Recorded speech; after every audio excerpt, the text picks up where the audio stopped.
और आप अगर आज जागरूक नहीं होंगे और आप ये समझेंगे नहीं कि ये जो रिश्वत राज चलाया है इन्होंने, जिसकी वजह से जब आपको कुछ भी चाहिए होता है, चाहे आप नौकरी के लिए जाते हैं, चाहे आप छोटे से छोटे काम कराने के लिए निकलते हैं, तो आपको रिश्वत देनी पड़ती है। तो ये जो रिश्वत राज है इनका, जो घोटाला राज है इनका, इसको अगर आप आज बंद नहीं करेंगे तो आपके भविष्य को क्या होगा? ये सवाल आप अपने आप से पूछिए। घोटाले पे घोटाला हो रहा है यहाँ मध्य प्रदेश में। राशन का घोटाला, स्कॉलरशिप का घोटाला, व्यापम घोटाला, शिक्षक पात्रा भर्ती घोटाला, पुलिस भर्ती का घोटाला, खनन घोटाला, कोरोना घोटाला, बिजली विभाग का घोटाला, ई टेंडर का घोटाला, टीवी सेट वितरण का घोटाला। कितने सारे घोटाले हैं, इतनी लंबी लिस्ट है घोटालों की कि जो मोदी जी ने वो गालियों वाली लिस्ट निकाली, उससे लंबी तो ये लिस्ट है।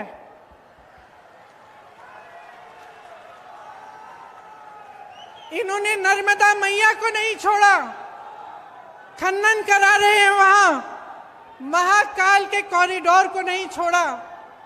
एक पुजारी जी है महाकाल के, मेरा उनसे संपर्क है, उन्होंने मुझे वीडियो भेजा कि तेज हवा चल रही है और जितनी इमारतें इन्होंने बनाई हैं सारी गिर रही हैं, क्योंकि उसमें भी घोटाला किया, उसमें भी किसी ने पैसे खाए हैं। तो कहाँ रुकेंगे ये लोग? और जो आपकी संस्कृति है, जो यहाँ के संस्कार हैं, उनका आप याद कब दिलाएंगे नेताओं को? ये मैं आपसे पूछना चाहती हूँ। 220 महीनों के शासन में 225 घोटाले किए हैं इन्होंने। तकरीबन हर महीने एक नया घोटाला कर रहे हैं। इससे आपके जीवन पर क्या असर पड़ता है, कभी आपने सोचा है? हम सब कहते हैं, टीवी पे देख लेते हैं कि चलो घोटाला हो रहा है, कोई पैसे कमा रहा है, कहीं पे कोई नेता अपना बड़ा बड़ा महल बना रहा है, तो हम ये भी सोच सकते हैं भाई हमारा क्या, वो कमा रहा है, ठीक है कमा रहा है। लेकिन इसका बहुत बड़ा असर आप पे पड़ता है। जो भ्रष्टाचार होता है, इसका सबसे बड़ा असर पब्लिक पर ही पड़ता है, क्योंकि जहां पे सरकार का ध्यान होना चाहिए, मंत्रियों का ध्यान होना चाहिए, वहां से ध्यान हटता है। सिर्फ जब लूट और सत्ता में ध्यान रहता है तो पब्लिक का ध्यान नहीं रहता। जहां विकास के कार्य करने पड़ते हैं, पैसे उनमें डलने चाहिए, पूंजी उसमें डलनी चाहिए, वो नहीं डलती। जब अपने लिए पैसे लूटने में पड़ जाते हैं नेता, तो पब्लिक पीछे छूट जाती है, आपकी जरूरतें पीछे छूट जाती हैं, और जो कार्य होने चाहिए आपके लिए वो नहीं होते। 18 सालों से ये सत्ता में है, तो आप सोचिए, जब इतने सालों से कोई सत्ता में रहता है तो एक आलस सा हो जाता है। वो सोचता है कि वो कभी सत्ता छोड़ने वाला नहीं है, कि वो निकलेगा नहीं सत्ता से, और ये इनके व्यवहार में स्पष्ट दिखने लगा है। जैसे कुछ दिनों पहले यहाँ आकर उन्होंने एक महिलाओं के लिए एक अनाउंसमेंट की, तो इसलिए की क्योंकि 6 महीने में चुनाव आ रहा है। भाई तुम्हारी 5 साल से सरकार थी, 3 साल से तुम चले आ रहे हो, सरकार चला रहे हो, तो तुमने ये घोषणा पहले क्यों नहीं की? इस समय करने की क्या जरूरत है? तो ये इनका व्यवहार दिखा रहा है हमें कि ये सब कर्मकांड है। इनके दिलों में आपके लिए कोई आस्था नहीं है, कोई विश्वास नहीं है, अपनी ही बातों पर यहां आकर घोषणाएं करते हैं, उन्हें पूरा नहीं करते। बड़ी बड़ी बातें होती हैं, डबल इंजन, ट्रिपल इंजन की बातें होती हैं। बहुत देख लिया हमने डबल इंजन और ट्रिपल इंजन की सरकारें। हिमाचल में भी ये कहते थे, कर्नाटका में भी ये कहते थे, और जनता ने दिखा दिया इनको कि ये डबल इंजन की बातें बंद करो, ये दिखाओ, नहीं तो आपको हम निकाल देंगे। तो आज आपके प्रदेश में कमर तोड़ महंगाई है। मैं जानती हूं, मेरी बहनें यहाँ बैठी हैं, कितना संघर्ष करती हैं आप।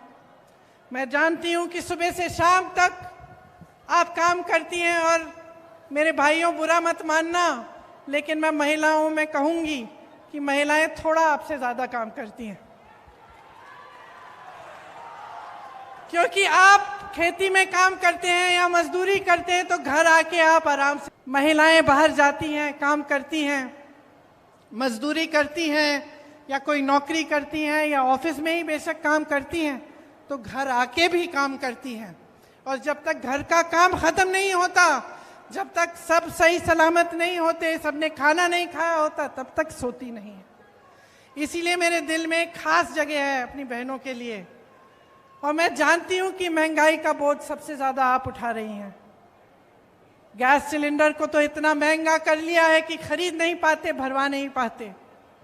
आप सब्जी खरीदने के लिए दुकान जाती हैं तो आधी चीजें आप बगैर खरीदे ही वापस आ जाती हैं। और महंगाई की मार सिर्फ महिलाओं को नहीं, लेकिन सबको है। किसानों को देखिए, पेट्रोल डीजल के दाम इतने बढ़ गए हैं, जो भी इस्तेमाल करना पड़ता है, चाहे खाद हो चाहे कुछ भी हो, सब महंगा पड़ गया है। बहुत ज्यादा महंगाई हो गई है। आपके प्रदेश में भयंकर बेरोजगारी है। जैसे मैंने कहा, शर्म की बात है कि एक सरकार 3 सालों में मात्र 21 सरकारी नौकरी दे रही है। तमाम पद खाली पड़े हुए हैं। हमारे नौजवान भाई बहन मेहनत करते हैं, पढ़ाई करते हैं भर्ती के इम्तिहानों के लिए, कुछ ना कुछ हो जाता है, घोटाला हो जाता है, कुछ ना कुछ लीक हो जाता है पेपर, कोई गड़बड़ हो जाती है। जितने पैसे उनके माँ बाप ने खर्चे उनके फीस पे, सब बर्बाद हो जाते हैं। जितने महीने उन्होंने पढ़ाई की, वो सब बर्बाद हो जाते हैं। पेपर देते हैं, पेपर का कोई नतीजा नहीं निकलता, कोई नौकरी नहीं मिलती, पद खाली पड़े हैं, नौजवान खाली पड़े हैं, लेकिन सरकार कुछ कर नहीं रही है। आदिवासियों की दुर्दशा हो गई है आपके प्रदेश में। आपको याद होगा कि इंदिरा जी कितना काम करती थी आदिवासियों के लिए, पिछड़े वर्गों के लिए, और आज आपकी दुर्दशा है। अत्याचार बढ़ रहे हैं, चाहे बुजुर्गों पे, चाहे बच्चों पे, चाहे आदिवासियों पे, चाहे दलितों पे। तो तमाम जो जितने भी आंकड़े हैं, जो सब कुछ दिखा रहा है आपको, जो आप अपने अनुभव से आप देख रहे हैं अपने जीवन में, वो कुछ कह रहा है। और मीडिया, इश्तिहार, बड़े बड़े पोस्टर, बड़ी बड़ी होर्डिंग कुछ और कह रहे हैं। मुझे एक कहानी याद आई। एक किसान था, बहुत मेहनत करता था बेचारा, कड़ी धूप में जाकर खेती करता था, लेकिन उसकी एक आदत थी, सुबह निकलने से पहले छोटा सा पुराना टीवी था उसका, टीवी में वो खबर देख लेता था। तो एक दिन बड़ी धूप थी, खबर में आया कि बारिश आने वाली है। तो उसने कहा चलो आज सिंचाई नहीं करेंगे, आज तो खूब बारिश आएगी। निकला काम के लिए, पूरे दिन धूप रही, बारिश नहीं आई। उसने सोचा चलो खबर गलत होगी, कल सिंचाई कर लेंगे। घर आ गया। अगले दिन फिर निकला, फिर खबर देख ली, फिर खबर में आया कि बारिश आने वाली है। फिर उसने सिंचाई नहीं की। ऐसे 5, 6, 7 दिन गुजर गए और वो इसी इंतजार में रहा कि भाई आज बारिश आएगी। बारिश नहीं आई, खेती एकदम सूख गई। घर आके रोने लगा। तो रोने लगा, अपने गुरुजी के पास गया कि भाई मैं तो इंतजार कर रहा था, मेरा सारा खेत सूख गया, मैं क्या करूं। तो उसके गुरुजी ने उसको कहा, अरे मूर्ख, तुमने अपने अनुभव से नहीं देखा क्या हो रहा था? तुम्हारे सामने तुम्हारा खेत सूख रहा है और तुम इंतजार कर रहे हो कि बारिश आएगा क्योंकि खबर ने कह दिया।